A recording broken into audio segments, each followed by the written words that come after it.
Bom dia, meus amores. Como é que vocês estão? Espero que vocês estejam todos bem. Eu estou sentindo muita saudade de vocês e daqui a pouco isso tudo vai passar. Nós vamos estar juntos novamente. Bom, enquanto isso, eu preparei para vocês uma aula sobre fábula, que é uma modalidade do texto narrativo, ou seja, fábula é um dos tipos de texto narrativo que nós temos, né? Então, eu preparei alguns slides para a gente saber como é que são as fábulas, as suas características, enfim, tudo que envolve fábula. Então, vamos lá. Texto narrativo, fábula. De acordo com a figura que vocês estão vendo aí, são vários animais, né? Vários animais, e reparem que eles têm, por exemplo, o leão usando óculos, o que não é uma coisa tão normal, né? Tão natural assim. Os carneirinhos lá, né? A mãe lá em pezinhos, todos de roupinhas. Então, reparem que a fábula tem todo um contexto que daqui a pouquinho nós vamos descobrir. Principais características. Quais são as principais características da fábula? Bom, a fábula é um tipo de texto narrativo que tem um caráter ficcional. O que significa isso? Que não é uma história verdadeira, é uma história inventada, é uma história criada. E que usa a alegoria para construir os seus sentidos. O que significa isso? Alegoria significa um sentido que não é real, ou seja, a fábula usa uma história inventada e algo que não existe, né? Palavras em sentido figurado, que não são verdadeiras, para construir a história. Os personagens da fábula sempre são animais, sempre. E esses animais, eles possuem características humanas, por exemplo, a ganância, a preguiça, a inveja, a sabedoria, a astúcia e outros sentimentos humanos, outras características humanas que podem ser relacionadas aos animais, no caso aqui da fábula. Então, por meio dessas características que a gente falou, é que as personagens vão se movimentando, a história vai acontecendo e a partir daí já começa a haver uma formação de um ensinamento, que a gente vai ver lá na frente, que é a tal da moral, né? Que toda fábula tem uma moral, que é um ensinamento, uma lição de vida. Ainda como característica, já a gente tem o seguinte, que já que a fábula ela pode ser contada oralmente, quer dizer, falar, né? Você pode falar, contar a fábula. Nós sabemos que podem existir várias versões de uma mesma história, ou seja, vários lados de uma mesma história. A mesma história pode ser vista de várias maneiras. Mas só que isso não vai comprometer a sua função. Não, só vai ser uma forma diferente de contar. E qual é essa função? É levar as pessoas a refletirem sobre determinados comportamentos da sociedade. Levar as pessoas a refletirem sobre como as outras pessoas, como a sociedade em geral, se comporta diante de determinadas situações. As fábulas, elas podem ser escritas em prosa, que é aquele texto em parágrafos, né? Primeiro parágrafo, segundo, terceiro, né? Ou quantos parágrafos forem necessários, ou em versos. Eu posso fazer um poema que seja uma fábula, ou seja, eu posso construir uma fábula em forma de versos, com rimas, né? Com ritmo e tudo mais. O título da fábula, ele faz referência às personagens. E o tempo e o espaço vão se relacionar ao local onde esses personagens moram, onde esses personagens vivem.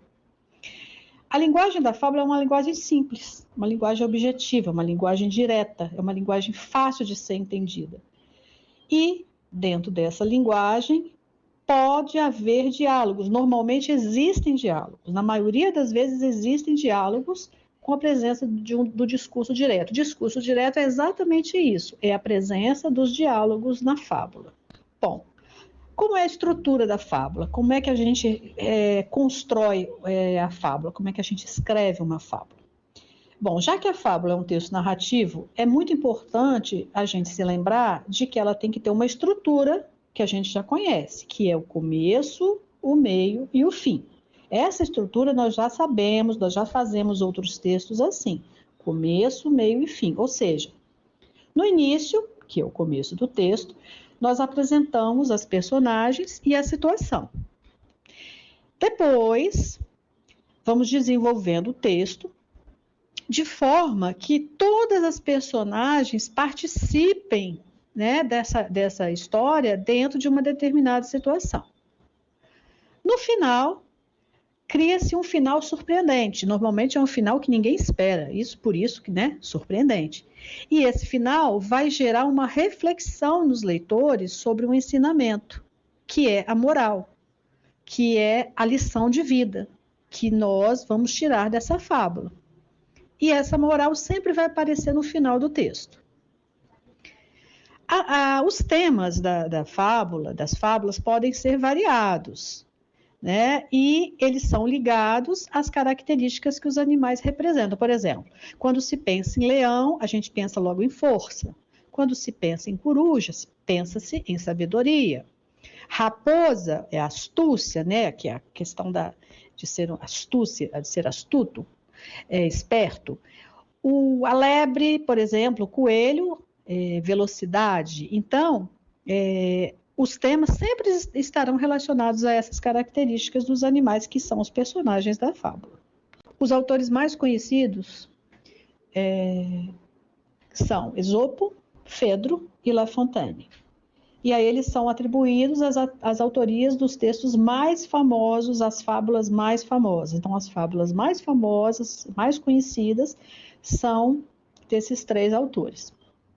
Aqui no Brasil, nós temos representantes bem famosos também, e bem marcantes para a literatura brasileira, como Monteiro Lobato. Monteiro Lobato, aquele mesmo lá do Sítio do Pica-Pau Amarelo, lembra? E o Milor Fernandes. Esses 2, eles se dispuseram a construir uma releitura de fábulas, ou seja, eles pegaram fábulas que já existem, fábulas famosas, e fizeram uma releitura. Lembra que em algumas aulas nossas, nós fizemos uma releitura de contos de fadas? Eu pedi que vocês reescrevessem os contos de fadas de outra maneira? Então, esses 2 autores aí, eles fizeram a mesma coisa com as fábulas, eles construíram de uma outra maneira. A lebre e a tartaruga, a rã e o touro, a raposa e o corvo. Vocês já ouviram falar de alguma dessas fábulas que eu citei anteriormente?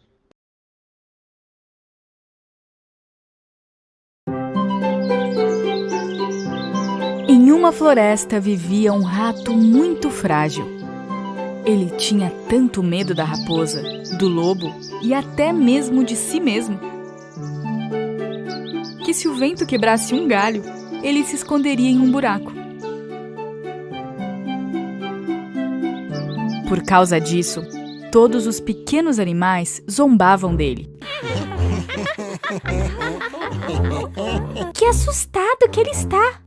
Você tem medo até do vento! Você está tão assustado! Você é medroso! Você é medroso! Um dia, o camundongo se arrumou e foi ver o rei da selva, o leão. O leão havia acabado de almoçar e estava tirando uma soneca na frente da caverna. Os amigos do rato estavam curiosos para saber o que ele iria fazer lá. O rato, então, começou a subir a cauda do leão. Ele se levantou nas costas do leão e, com um olhar muito confiante no rosto, ele posou para seus amigos. Embora estivesse com muito medo, ele fazia de tudo para não transparecer. No momento, o leão acordou. E quando ele se sacudiu, o camundongo caiu. O rato e o leão ficaram cara a cara. Todos os outros animais estavam preocupados.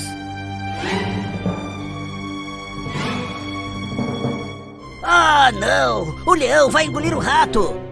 Mas que coragem! Que coragem! O que você faz nas minhas costas? Oh, rei rei da selva! Por favor, não me coma! Eu sou o mais assustado e o mais vulnerável de todos! Eu vivo a minha vida tremendo de medo! Até se uma folha cair de uma árvore, eu tenho medo! Eu não quero mais sentir todo esse medo! Você é o rei da selva, que com apenas um grande rugido, todos os animais te temem! Você poderia, por favor, me proteger e cuidar de mim? O leão ouviu o rato em silêncio. O rato estava imaginando qual seria sua resposta.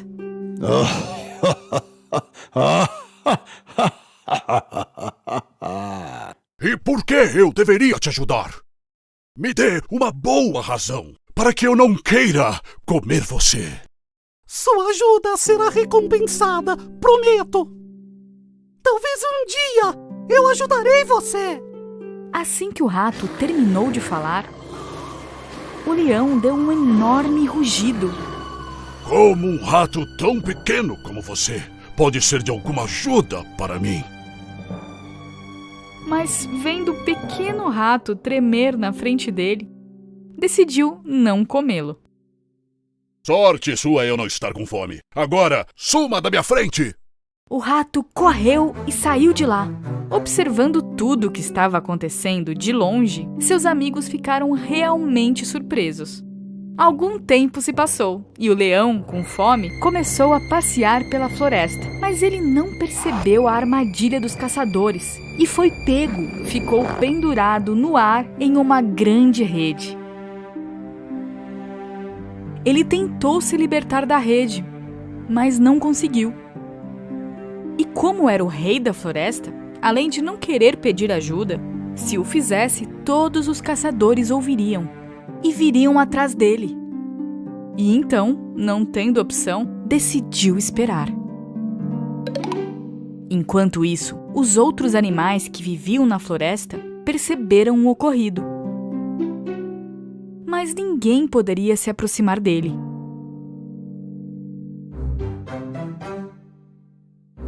Enquanto passeava, o pequeno rato viu o leão e decidiu ajudá-lo. Começou a escalar a longa cauda do leão. E quando chegou à rede, começou a mastigá-la.